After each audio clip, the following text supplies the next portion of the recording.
Her father sold her for being barren, but a cowboy with 5 children saw her worth. In 1884, beneath the blazing sun of Dust Hollow's red dirt square, a father put his own daughter up for sale as if she were a worn-out nag. Abigail, just 23, stood frozen in place, her ears burning with his cruel words. "She's barren, can't give a man a child." Laughter rippled through the crowd, and even her mother bowed her head in silence, offering no defense. But when the whole town turned its back, ready to abandon her in disgrace, one man stepped forward. Caleb Hunter, a widower raising 5 children alone. He didn't come to buy, but to rescue. And with a single, steady sentence, "She will not be judged anymore," he changed the course of her life forever. So began the tale of a garden that rose from dead soil, and a love sown in hardship. The noon sun in Dust Hollow, New Mexico, scorched like it meant to burn the very soul out of a man. A dry wind whipped red dust through the square, where townsfolk gathered for market day. Some came for cattle, some for tools, but all eyes now fixed on a scene more bitter than trade. A young woman dragged out like merchandise. Abigail Moore, 23, pale-faced and trembling, stumbled as her father's iron grip clamped her wrist. The hem of her faded blue dress dragged in the dirt, threadbare and pitiful. He hauled her to the center of the square, throwing her forward as if he were displaying a broken-down horse. His voice rang sharp, dry as gravel. "This girl, she can cook, she can sew, she can keep her mouth shut, but she's barren. Years gone by and no child to show for it. Who's got coin?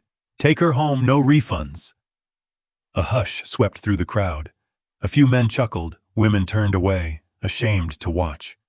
But it was the silence that cut deepest, the silence that pierced Abigail like 1,000 needles.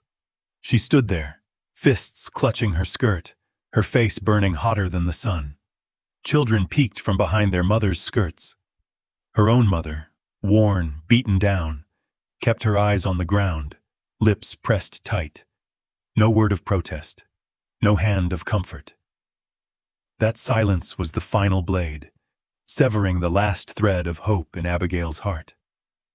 Her mind flashed back to her wedding night, when her white dress had once been her pride, then torn apart by the very man who vowed to love her.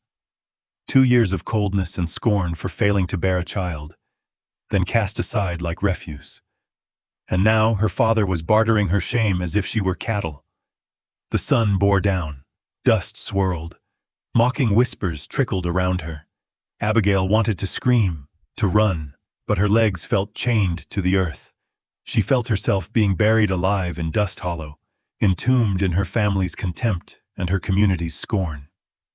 No one reached for her, no pitying glance. Just a young woman stripped bare before the town, her humiliation branded into memory. Then, out of the hush, a figure stepped forward. Heavy boots struck the ground like a drumbeat against the market's suffocating quiet. He was tall, broad-shouldered, moving with the calm of a man who knew both danger and desert winds. A wide-brimmed hat shadowed his face, revealing only sun-creased skin and lines carved by hard years under open skies. Caleb Hunter, though Abigail didn't know the name yet. To the crowd, he was just a stranger with the bearing of a cowboy, his old coat still carrying the smell of horse and pine. None could guess his purpose. They only saw the way his gaze cut through the dust and settled on the forsaken girl. He didn't haggle, didn't measure her worth. He simply reached into his coat, pulled out a worn leather pouch heavy with coin, and dropped it onto the rickety table before her father. The clink of gold drowned the whispers. "You sure?" Her father sneered, half mocking. "She's barren, abandoned by her husband. No warranty on this one. You'll regret it." Caleb lifted his head, his eyes hard beneath the brim. His voice was steady, low, carrying through the square. "She will not be judged anymore." And with that he turned, striding toward the road that led out of Dust Hollow. The crowd murmured. Some snickered, others traded puzzled glances, but no one stopped him. Her father shoved Abigail forward with a grunt. "Go. You belong to him now." Abigail bent to snatch a small bundle. Worn shoes, a tarnished necklace, scraps of her past life. Her chest tightened. Was this deliverance or just another chain? She couldn't know. Yet her feet moved, following the silent shadow of Caleb Hunter out of the square that had buried her youth and her name. The market thinned, dust settling into silence. But at the edge of the square, a figure remained. A gaunt man in a gray cloak, scribbling steadily in a battered leather book. He recorded every word, every detail of the strange sale. His eyes were cold, gleaming with intent no one could read. When Abigail and Caleb vanished down the red dirt road, the man snapped his book shut, slipped it inside his coat, and melted back into the crowd as if he'd never been there. No one noticed. But from that moment on, Abigail Moore's fate was bound not only to an unexpected marriage, but to a secret written in silence. A secret that would follow her, shadow her, and shape every step of the journey ahead. By late afternoon, Caleb Hunter's wagon rattled to a stop before a weather-beaten cabin, leaning to one side as if bracing against the endless winds of the frontier.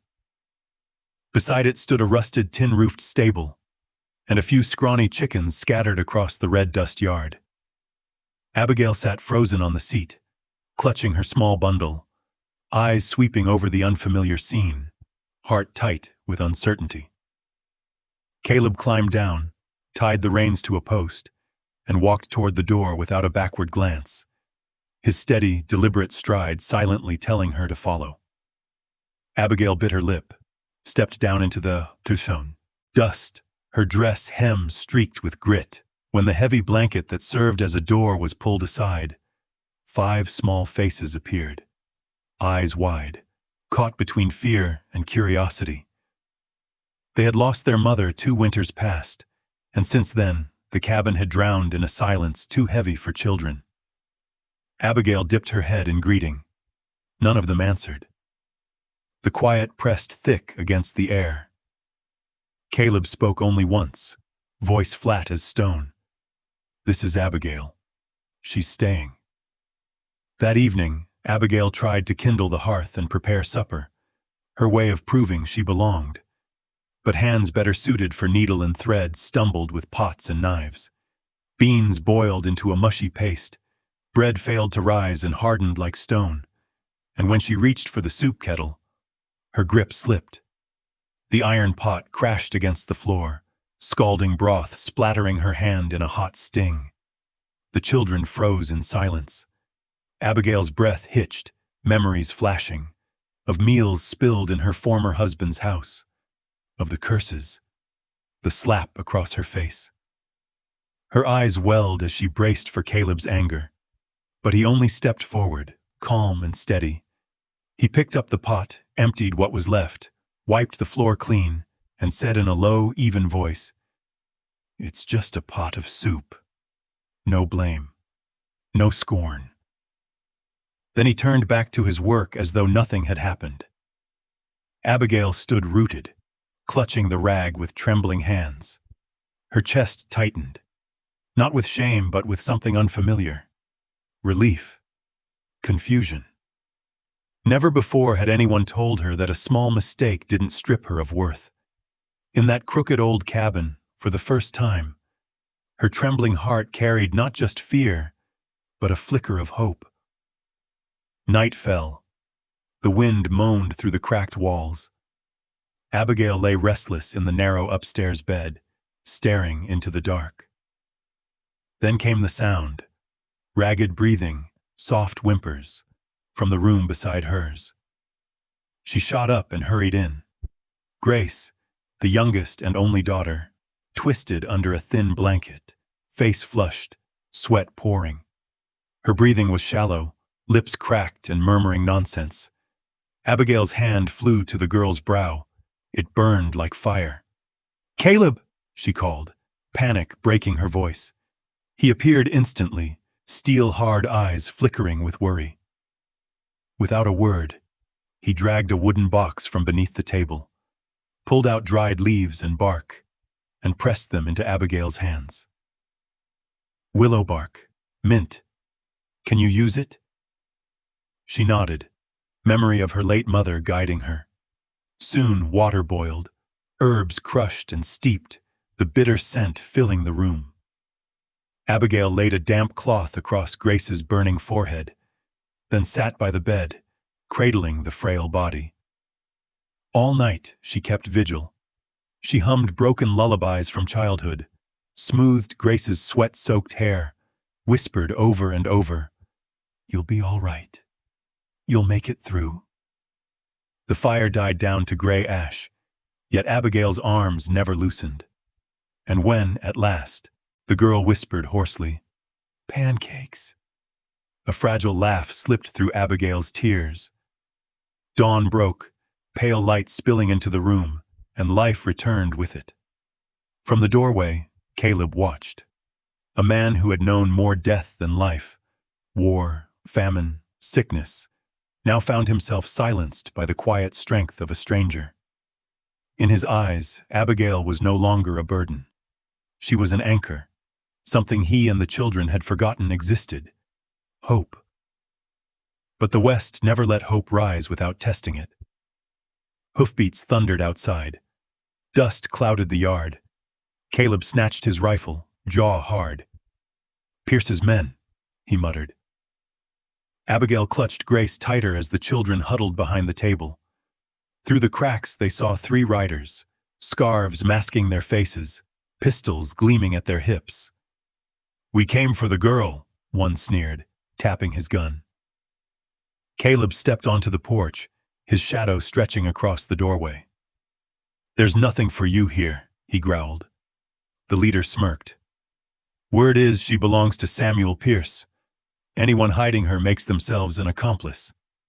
Abigail's heart clenched, but instead of shrinking, she rose. Slow steps carried her beside Caleb, shoulder to shoulder. Her voice, hoarse from the night but sharp as steel, cut the air. "If Pierce wants me, he can come himself. I've nothing left to hide, and nothing left to fear." Behind her, the children stepped out, forming a thin line of defiance. Hollow-cheeked, hungry-eyed, but shining with silent resolve. The riders faltered. They hadn't expected such defiance. For a heartbeat, their menace wavered. The leader spat, yanked his reins. "We'll be back, and next time you won't be so lucky." With that, they thundered off, leaving a trail of dust and threat. Caleb lowered his gun, shoulders heavy, but the corner of his mouth lifted. The real fight lay ahead. But something had been lit that no storm could snuff out. When Abigail turned back, Grace slept peacefully, color returning to her cheeks. The children pressed in around her, hands clutching hers, eyes bright with unspoken truth. She belonged here now. In that crooked cabin, in the wild silence of the frontier, a family was born. Not by blood, but by choice, by trust, and by the fire of a heart that refused to break. And with it, the beginning of a battle that would shape all their destinies. Since the night Grace broke her fever, something shifted inside that weathered cabin. Abigail was no longer the stranger standing at the door, but the steady rhythm in the children's daily life. At dawn, she stoked the fire, boiled water, and this time, the air filled not with scorched smoke, but with the soft sweetness of porridge. Her hands, once clumsy and trembling, had learned to temper the flame, to sprinkle just the right pinch of salt, and most of all, to smile when the children nodded for another spoonful. By day, she carried a wooden board onto the porch, scratching clumsy letters across its surface with a piece of charcoal. The children, more used to rope and shovel than book and slate, sat wide-eyed as she coaxed them to sound out syllables. Gideon flushed red whenever he stumbled, but Abigail's hand on his shoulder, her soft whisper, "Mistakes are part of learning," steadied him. Mira clutched the smallest bits of charcoal like treasures, afraid to break the fragile magic awakening before her. In the evenings, Abigail sat by the window, mending torn sleeves and worn-out hems. Her stitches were uneven, but her care was plain in every thread, weaving warmth back into the fabric of their lives.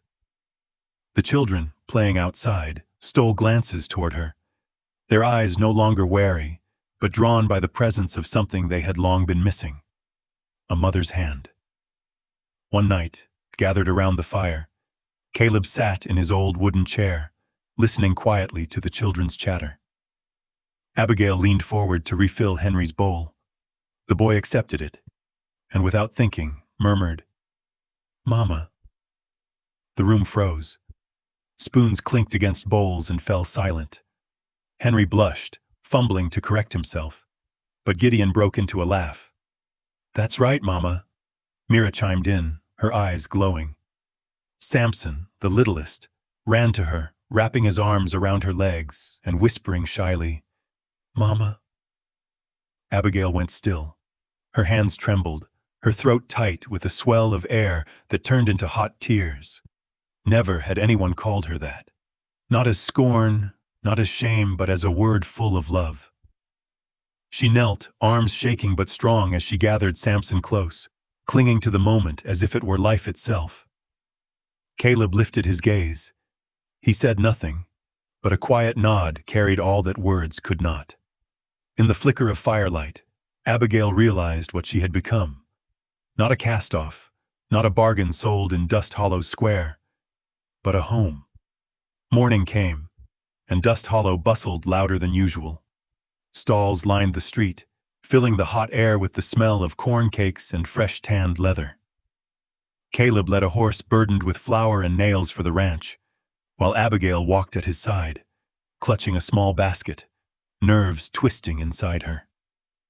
It was her first time back at the market since her father had sold her.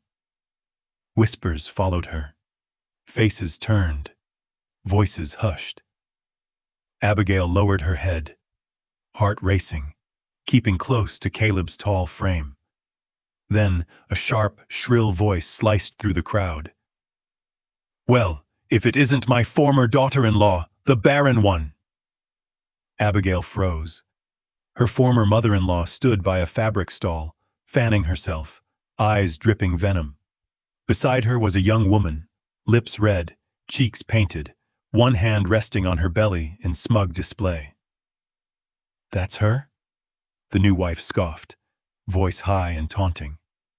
"The woman who couldn't give my husband a child. Lucky for him, the baby in my belly will carry his name." Each word stabbed into Abigail's chest. She bit her lip, clutched her basket until her knuckles blanched. Those were the very words that had driven her from her marriage, that had stripped her of honor, of hope. But Caleb, silent Caleb, stepped forward and stood beside her. His eyes locked on the women, calm yet unyielding. His voice carried, steady as a church bell. "This woman, she is the one who gave my house a roof. She is the reason my 5 children have a home to return to. That is something you will never understand." The market stilled. The mocking laughter died. Abigail lifted her eyes, tears shining, her heart wrapped in a protection she had never known. Then another figure pushed through the crowd. Abigail's chest clenched. Thomas, her former husband, stood with his new bride, his hand clasping hers tight. A crooked smile bent his lips, pride glinting in his eyes, though a shadow of something else flickered beneath. A hollowness he couldn't quite hide. Abigail gripped her basket, but didn't flinch, didn't bow her head. She didn't need to. For Caleb stood at her side, and behind her waited a home where 5 children had already begun calling her mama. In the breathless hush of Dust Hollow Square, where once she had been sold like livestock, Abigail Moore no longer stood in shame. She stood unbroken. That night, a thin moon hung low over the plains, the wind rattling through crooked fence posts, carrying the dry scent of hay and the mournful hoot of an owl. Abigail walked the narrow path to the well, wooden bucket pressed to her chest. The scuff of her shoes against the dirt was the only sound in the lonely hush of the western dark. From the shadows came a coarse laugh. Well, look who it is, the little bird of Dust Hollow. Abigail startled, stepping back. Clay Vaughn, the local trapper, reeking of whiskey, stumbled from the trees. His shirt hung open, eyes bloodshot, stride unsteady, but his gaze brazen. "Caleb let you wander off alone?" he slurred, edging closer. "A woman as pretty as you, wasted on sewing and stewing in a cabin. Give me a little fun instead." Abigail clutched the bucket tight against her chest, voice trembling. "Clay, I don't want trouble. Go home." But the drunk lunged, seizing her wrist, yanking hard. Abigail screamed, struggling, terror surging back like a flood. Memories of her former husband's cruelty, the humiliation of being discarded like refuse. Tears blurred her vision, her body quaking. Then a barn door slammed open. Heavy boots pounded across the yard. A tall shadow tore out of the darkness. Caleb Hunter. He didn't ask. He didn't hesitate. His fist crashed into Clay's jaw like an iron hammer. The trapper staggered, crumpled face first into the dirt, groaning in pain.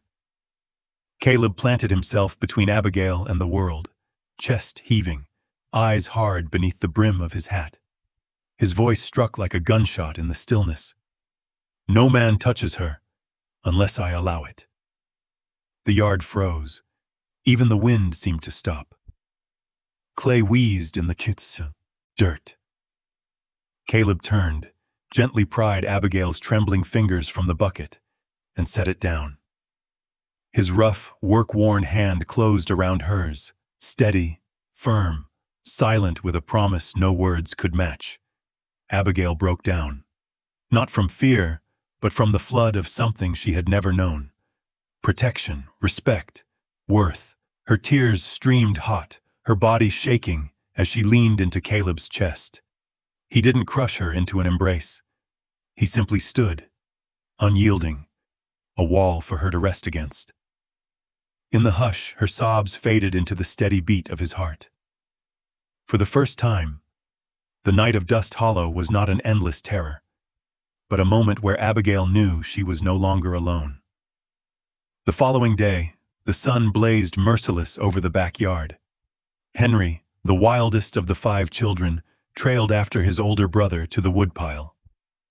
Curiosity lit his eyes.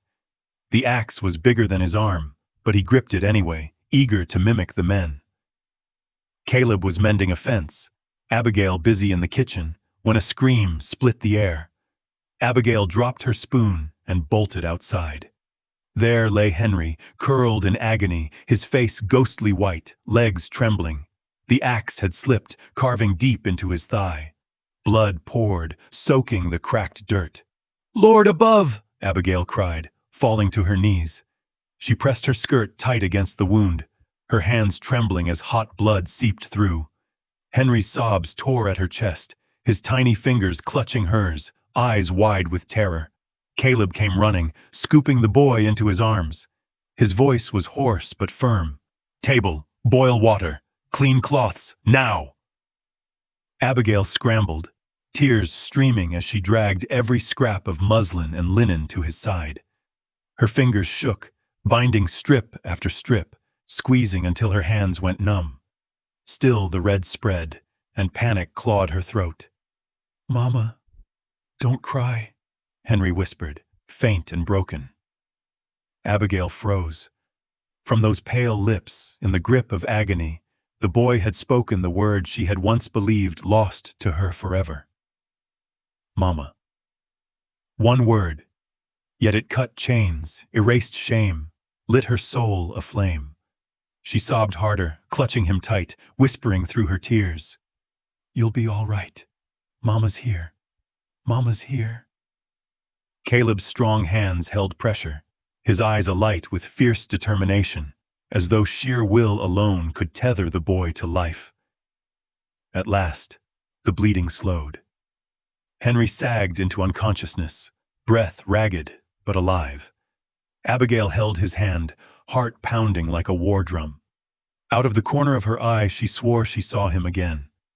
the gaunt man in the gray coat, standing just beyond the fence line, watching.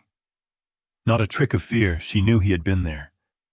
And in the West, men who appeared like ghosts rarely brought good tidings. Shaken, she pulled the tattered curtain over the window. Outside, the wind howled across the prairie, dust swirling like a storm tide, the cabin swaying like a lone island in a hostile sea. Every creak of timber, every distant neigh of a horse, every slam of loose boards set her nerves on edge. Caleb returned, gun at his side, eyes sharp with the instinct of a man who had lived too long with danger. He caught the fear on Abigail's face. "What is it?" he asked quietly. She almost denied it, but Henry's tear-streaked face haunted her. Her voice cracked. "I saw someone, a man, watching us." Silence. Caleb strode to the door, peered through a narrow slit. His gaze swept the grass, the cottonwoods swaying in the gusts. Nothing but dust and empty space. "He's gone," Caleb muttered. "But if he's Pierce's, they'll be back." As if summoned by the words, hoofbeats thundered over the low ridge. Not one rider, many. Abigail's arms tightened around Henry as dark figures on horseback appeared against the horizon, advancing on the ranch like shadows swallowing the light. Caleb's jaw clenched. The rifle in his grip gleamed with the last fire of sunset. He turned to Abigail, his voice gravel low, commanding, "If anything happens, take the children to the cellar out back. Don't open it unless you hear my voice." Abigail wanted to protest, but the steel in his gaze silenced her. She nodded, clutching Henry, while the other children clung to her skirts like frightened chicks to a mother hen. Outside, dust churned, the air thick with the iron stench of guns and steel. The riders halted at the gate, cruel smiles flashing beneath their bandanas. One lifted a leather book high, the same worn journal Abigail had seen in the gray man's hand. "We know you're in there, Abigail," the rider bellowed. "Pierce wants your answer tonight. If you don't give it, it won't just be you who pays." The cabin went still. Abigail felt the children's wide eyes burning into her back, their breaths trembling against her dress. And for the first time, she did not shrink.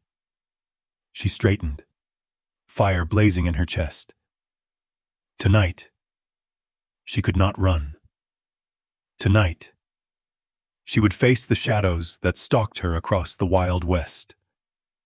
That summer fell on Dust Hollow like a sentence passed down from heaven. Weeks without a drop of rain. The ground split open in deep, jagged cracks that looked like wounds refusing to heal. Grass withered to brittle straw, corn curled and died standing, and the bean rows gave up their blossoms before they could bloom. In the coop, hens stopped laying. The mules grew gaunt, their dull eyes stripped of light. Inside the cabin, children's bellies rumbled through meager meals. At night, they huddled together beneath thin blankets, staring wide-eyed into hunger they were too afraid to name. Caleb Hunter, once as unshakable as the mountains on the horizon, now staggered beneath the weight.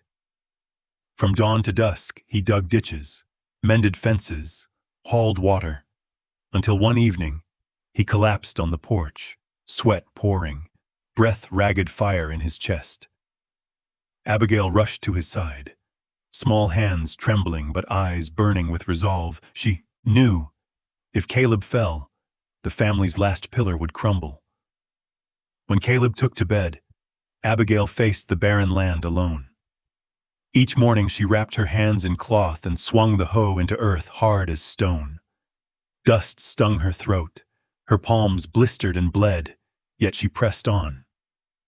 At night, she drew bucket after bucket from the deep well, rope cutting her skin raw, then dripped each precious ounce at the roots of dying plants. And she did not work in silence. Abigail sang. Fragile lullabies her late mother once hummed by the hearth, broken but steady, drifting across the yard as though to soothe the cracked soil itself. The children, peering through the window, held their breath at the sound, half in awe, half in hope. Day by day, they grew used to the sight of their mama covered in dirt yet shining with determination. Soon they stepped out, hands eager to pull weeds, to carry water, to help her brace the stakes. Slowly, stubbornly, the garden stirred with life. Then one morning, in the soft light of dawn, Abigail spotted it, a tiny red bead among the thin leaves, a tomato no bigger than a child's fist, glowing bright beneath the sun. She froze, tears spilling as her trembling hands cradled the fragile branch like treasure. That evening, they gathered at the wooden table. Abigail sliced the tomato into 6 thin pieces, one for each child, one for Caleb propped beside her, and the last she saved to share with him.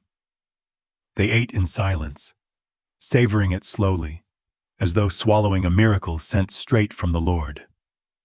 In that moment, Caleb turned toward her. His eyes, once cold as steel, softened with warmth. Abigail, weary but smiling, felt it stir inside her, something taking root, something strong, enduring.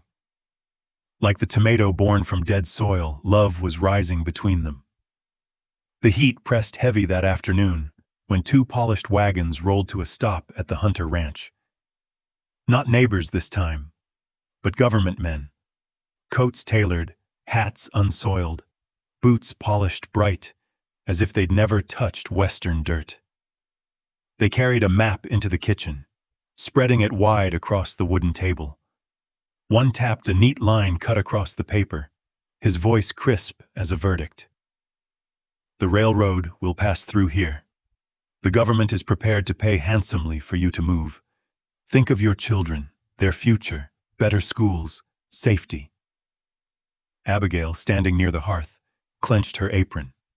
Their gilded promises sounded no different than eviction wrapped in silver.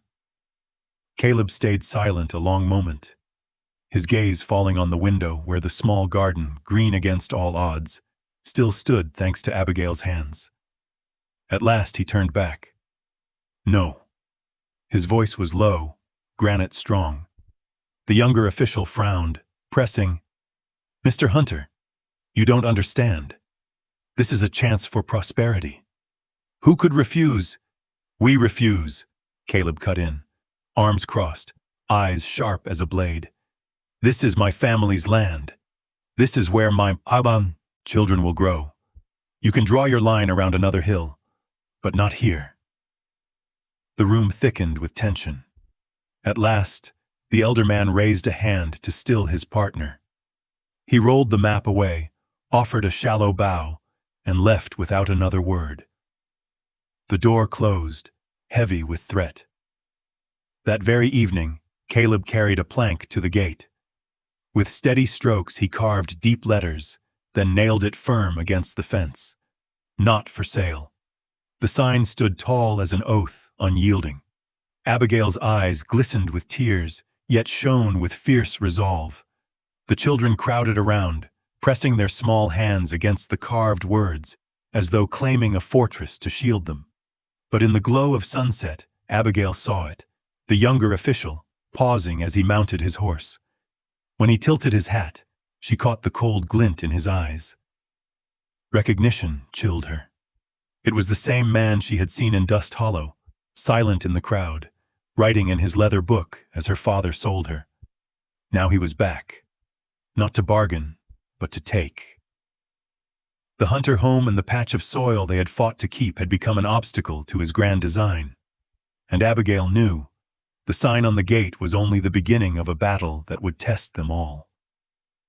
Years passed since the day Abigail first set foot on the Hunter ranch, in shame and humiliation. Time, like a slow river, wore away old wounds and laid down seasons of warmth in their place. The children who once stammered "Mama" at her side had grown, scattered across the frontier, carrying with them both the life and the memory of the home that had cradled their youth. Each summer, the red dust road filled again with hoofbeats and the rattle of wagon wheels. From afar, sons and daughters returned, their spouses riding close, little ones tumbling from the wagons with bright laughter. The old cabin, once wrapped in silence, now rang with voices calling, "Grandma! Grandpa!" carried on the prairie wind. And at the center of it all stood Abigail, smaller now, shoulders thin, but eyes shining steady, like an old oak holding the garden's edge. The garden itself, once coaxed back to life by Abigail's bleeding hands during the long drought, had grown into something like a miracle. That first red tomato was only the beginning. Now tall rows of corn swayed, sunflowers blazed like gold, mint and onions thrived together in wild, perfect order. Even in dry seasons when the land all around lay cracked and broken, the hunter garden stayed green, defying the West's cruel law of dust and famine.